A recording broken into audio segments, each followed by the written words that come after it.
lifunga kobiero e kaunti ma Siaya.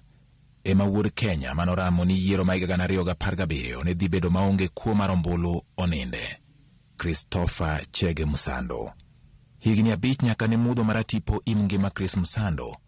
Onge ng'ata mosemaki, kata moseluongi nyinge kaka chich e nek magalagala no.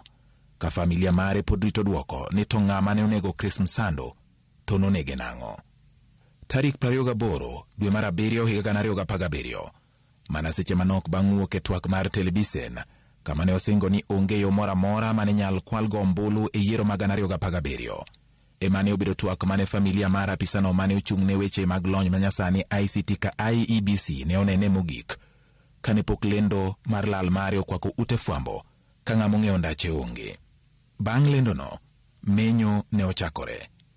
Menyo mane ochwe chopo familia mare nyaka kar kano ringre joma otho ma City, kaka ileronwa gi owadgi Peter Msando. Koro si wachako gore simu wacho ni yawa ogo simu ka orega ne urwadhi ne mochari City mochari mondo dhi ne to dipo nen Chris ma jogo nego keto kanyo. Adiera kane wadhi ana madonjo mokwongo ni ura donj mondo confirm ka en kana donjo kana go waga ni aloka duogo chiti yawa donjuru nene. Kata obedo ni joluo wacho ni piny nigi raba, lit mar tho Chris Msando otamo rap piny rucho higni 5 e chuny familia mare. Gino mako mama matek kabisa. Momedo tuo i dende mang'eny kabisa. Ma en ng'ama tin seche matin otho. Kech tuo koparo wuode no odhi omedo bedende obedo marach kabisa. Mobene no penjo ker moduor Uhuru Muigai Kenyatta ni nyisa ono nego wuoda ni to onge ng'ama oseduoke. Mama osebedo ngima rach kabisa.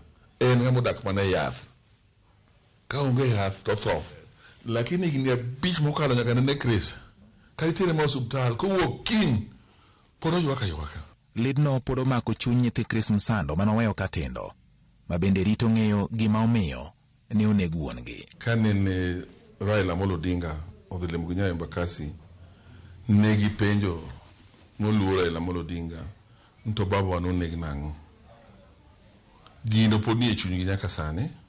Wakwaya mondo nyithindo obed kod kwe, mondo mama bed kod kwe.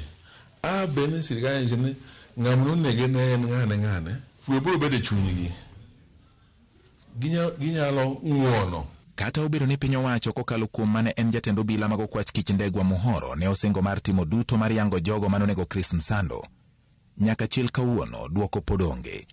To kata mana chich achiel mosemaki kitudo gi nek makamano bende onge.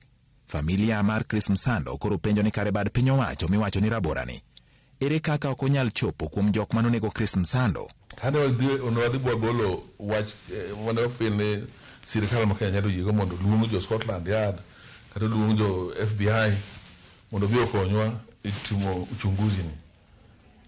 To jatend DCI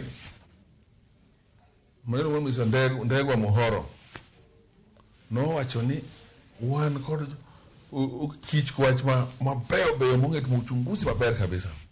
Okodwa konywa oko. Ne wang'eyo ni kaka nowuoyo no dhi konyowa mondo wayud ntong'ano manonego Chris Msando. To ng'ama nonege ni gilarang'o. Nyaka kawuono pod ok awinjo wachno. Ka koro piny Kenya ikore ni yiero, kuom Peter oonge mor. Kata kamano, en gi kwayo. Piny ka ong'eyo mondo odag nyaka chieng'. Itimo kosa ni ng'ato gima liche ka notimore nwano.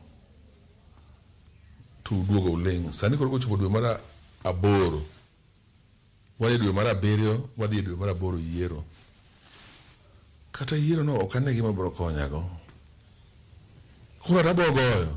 E dala gilifunga kobiero, min Chris Msando wacho ni kuome tho mar wuode en mudho moime nyaka sani, kendo kelo ne songa maduong' e chunye. Atuo ma adago ywak, an ywak madago ka ywago udano. Kata obedo ni ndalo osekalo mang'eny, min Chris Msando ma bende osebedo kod del malit nigi kwayo, ka kwayo mare en ni mondo ng'ato wuoge oko nyise ng'at manonego wuode kod gimomiyo ne onego wuode. adwaro ng'at manene onego Chris. Gima nonego Chris adwa ng'eyo, kata ka Chris nokwalo gir ng'ato, to gima ne Chris okwalo no owachna mondo aduok. Ndalo 1826 sani nyaka neneg Chris Msando, kendo piny owacho singo mar yango adieri mar tho mare ne jo Kenya. Bede migepe matimo nonro pod oling' kama tuo. Penjo en ni to en ng'a mani kod duoko mar tho mar Chris Msando? George Bati, Ramogi TV.